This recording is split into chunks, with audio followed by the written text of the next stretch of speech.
faites la cuisine ou quand vous créez un plat ou vous montez une carte, il faut que la cuisine corresponde à ce que vous aimez et surtout ce que la clientèle va aimer. Je suis cuisinier, je travaille de beaux produits tous les jours et je fais attention à ces produits et c'est un produit qui m'apporte une émotion parce qu'il y a tellement de subtilité, en même temps du croquant, en même temps le iode, en même temps un côté gras. On peut trouver aussi des notes de noisettes quand on va aller un peu loin, un peu beurré. Il y a tellement de choses, c'est tellement subtil qu'il ne se travaille pas si simplement que ça, quoi. C'est pas parce qu'on met une cuillerée de caviar sur un morceau de homard comme ça qu'il va devenir bon. Il faut imaginer le plat qui va l'accompagner ou le produit qui va l'accompagner.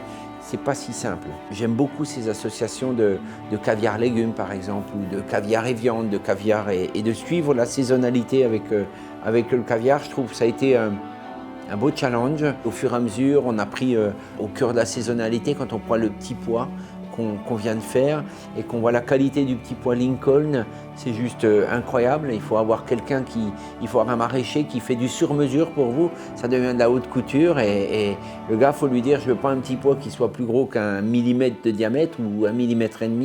Et là, ça devient vraiment, les deux produits se combinent admirablement parce qu'ils sont d'une subtilité absolue tous les deux, quoi.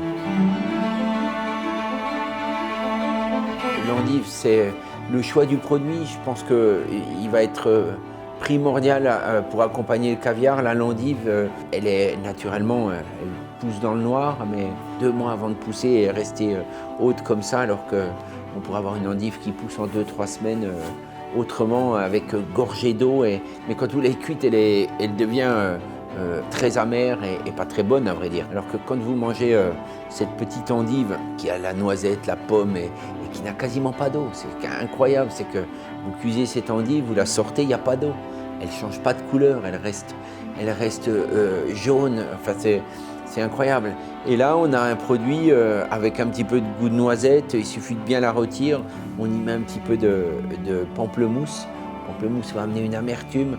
À vrai dire, quand on crée un plat ou celui-là particulièrement, il faut contrebalancer l'iode qu'il y a dans le caviar et un petit peu le salin qu'il y a dans le caviar avec de l'amertume. Donc cette balance qu'on confronte comme ça va super bien matcher entre l'amer et l'acidité ou l'iode.